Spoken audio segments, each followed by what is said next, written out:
IndyCar coverage is brought to you by the Big Machine Music City Grand Prix.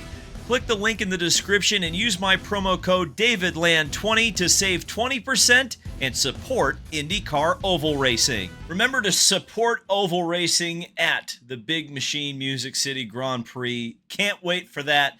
And after today, the good news is it looks like the championship fight most likely is going to carry into Nashville. So it's going to be undecided for the rest of the season, and that is a good thing.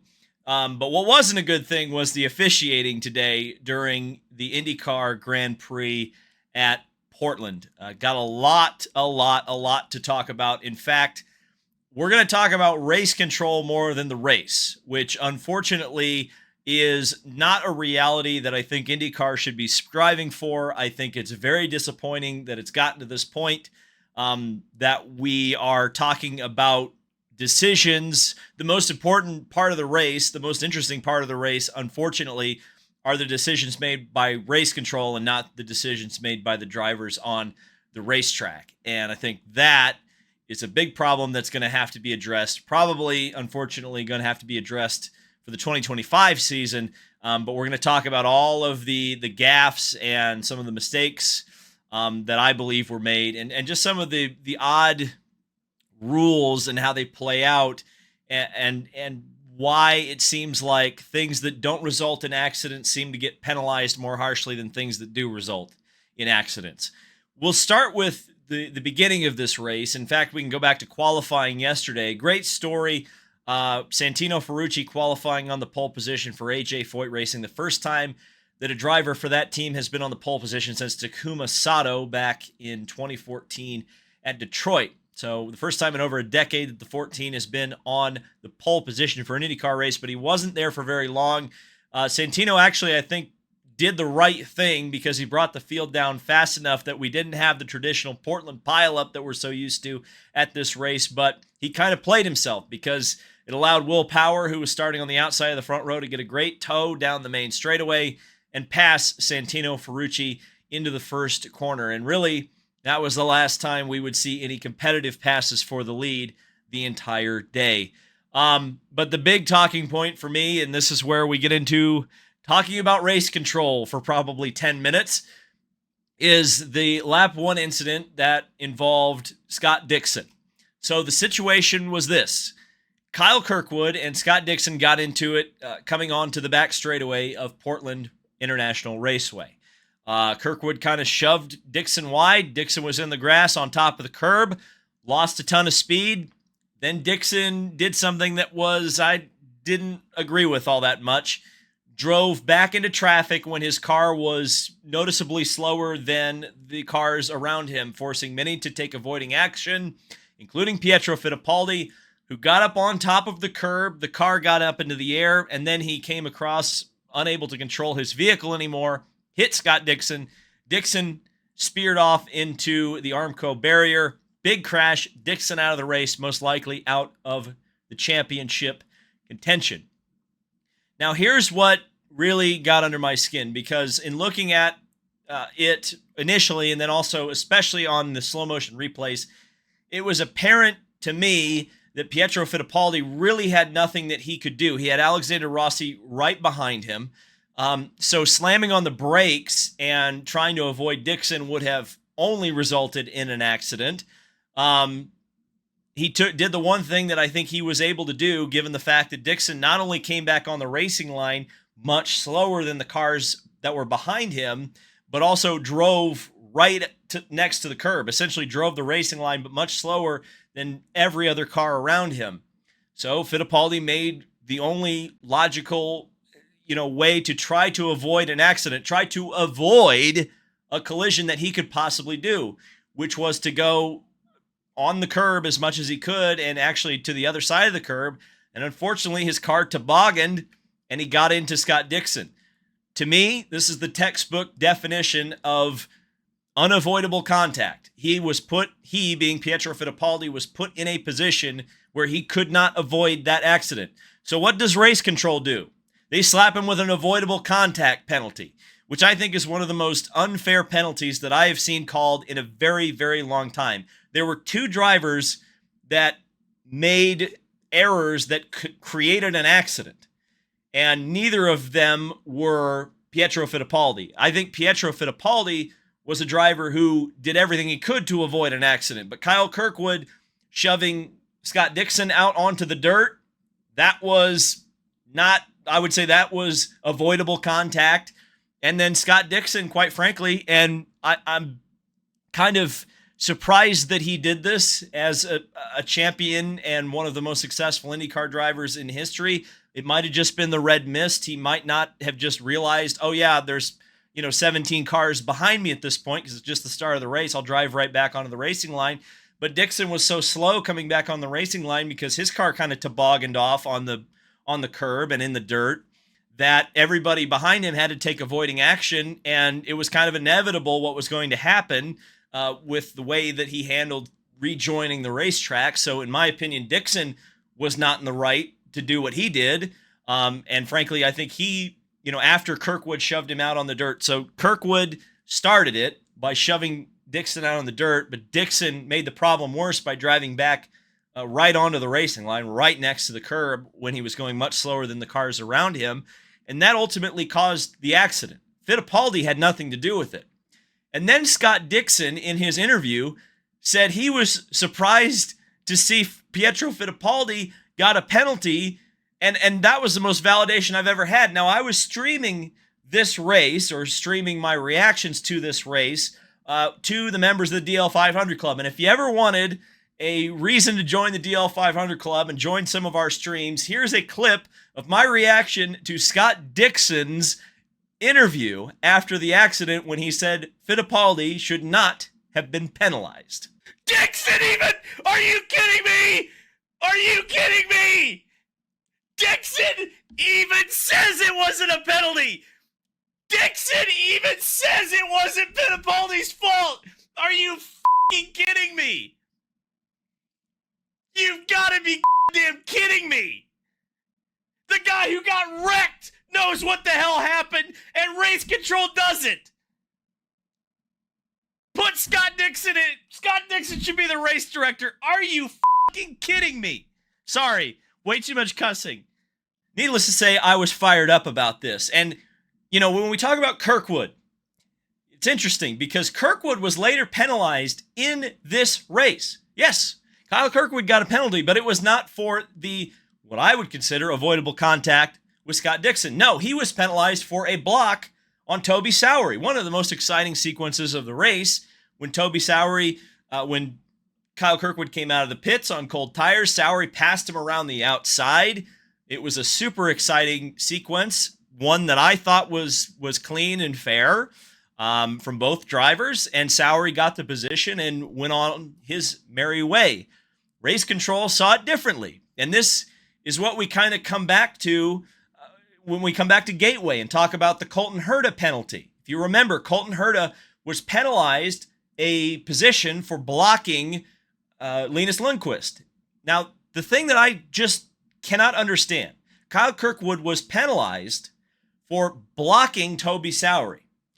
But I'm going to be honest here and scratch my head a little bit, because Kyle Kirkwood was penalized for blocking a driver that passed him.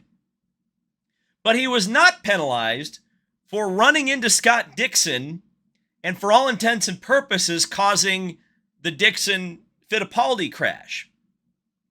So something that does not result in any kind of an accident gets a penalty, and the action that resulted in an accident gets a penalty. And not only that, when it's not a very effective block if you get passed.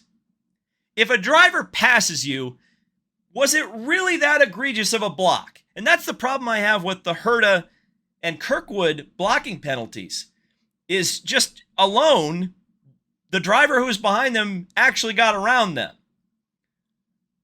So why does that necessitate a penalty? It seems like that would be a self-penalty. And then we talk about the avoidable contact and what is and isn't called avoidable contact. Not only do you have the Kirkwood-Dixon incident, but you also have Grosjean knocking Herta off of the road, which I thought was, you want to talk about textbook avoidable contact, you might have been able to argue it with Kirkwood. But I thought Grosjean knocking Herta off of the road was absolutely blatant and should have been a penalty. But because of the way race control called the Kirkwood incident, I knew exactly, the minute I saw it, I knew exactly what they were going to call on Herta and Grosjean, which was going to be a no call. But again, when we actually have cars hitting each other, running into each other, there is no penalty. But now we have situations where cars are not making any kind of contact and passes are being completed and drivers are being penalized for that? What? And even if they are going by the rule book, let's say IndyCar race control is calling these by the rule book, then I would say that the rule book is flawed and needs a significant look at. Because we are in situations where passes are being made, completed cleanly, no contact at all, and the drivers are being penalized for this. And then the drivers are running into each other, causing contact, knocking up their competitors off the road for position, and no penalties are being called. And cars are crashing into the walls. I mean, you think about the crashes at Gateway. We're penalizing people. We're not penalizing people for crashing on ovals, and we barely penalize them for causing crashes on road courses. I guess it's good that Pietro Fittipaldi eventually did get a penalty that he deserved for running into Connor Daly. And, well, let's talk about Grosjean again. Another deserved penalty. Grosjean, while he didn't get a penalty for running Herta off the road, he did get one for spinning out in turn one in the festival curves. And then as he got his car restarted, drove into traffic and took out Christian Rasmussen. And then almost took out Toby Sowery, who was having that great run that we were talking about earlier. But here's the thing. Not only did Grosjean do something that was, frankly, he shouldn't have done, he was rightfully penalized, but quite frankly, when you drive back out into traffic and cause a crash, maybe you should have a stronger penalty than a drive-through. I might have parked him if I was the race director, but they didn't, but they did penalize him, and that was good. But you think about the fact that Juncos and Ed Carpenter Racing are racing for the Leader Circle prize money, and the fact that a Juncos car, although, I'm not saying this is any kind of a conspiracy theory, but the actions of Romain Grosjean, a Juncos driver, significantly hurt the Ed Carpenter Racing 20 and benefited the Ed Carpenter Racing number 78. So that was certainly not a good look for any stretch of the imagination. And then the final penalty that happened was Colton Herta.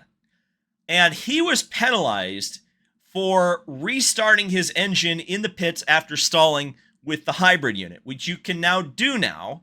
Well, you can restart the hybrid system. Let me rephrase that. The hybrid system gives you the opportunity to restart your engine. Indy cars can now start by themselves because the hybrid can essentially act as a starting unit for the engine. That's a great innovation. We love that. I think that's something IndyCar should have had for a very long time.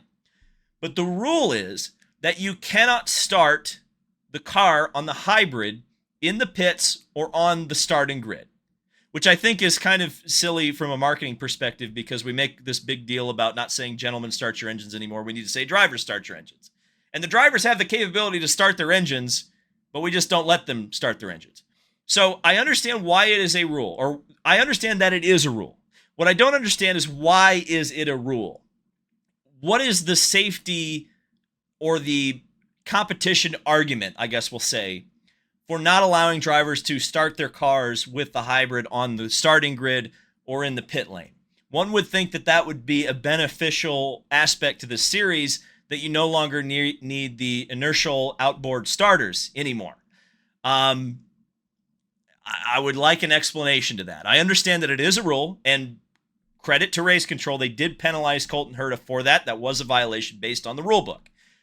But the rule doesn't make very much sense to me. If you're going to have a hybrid unit, if you're going to add all this weight to the cars, why are we not allowed to benefit from the weight being added to the cars in all aspects of the sport? Now, there might be a logical explanation. They might just be like, look, man, there's a chance of electrical shock. We can't do it. And I would say, okay, fine.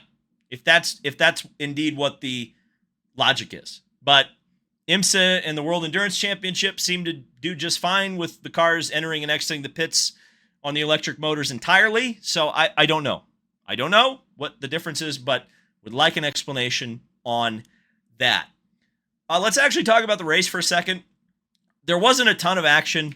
There was one moment where Alex Palou might have been able to get around Will Power. It was thanks to lap traffic.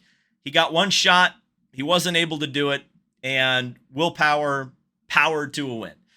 Essentially, Will Power led this entire race. Now, there were different pit sequences, and he didn't lead all of the laps in the scoreboard, but Will Power was never really challenged significantly throughout this race. There were a couple of times where Palou got close, but Power was able to stave off that challenge and really manage the race very, very well. And I think it brings up a bit of an issue because I can think of two races that were super duper competitive, and not every race has to be competitive. Let me be very clear. Sometimes somebody's going to put a spanking on the field. That's going to happen. It's okay.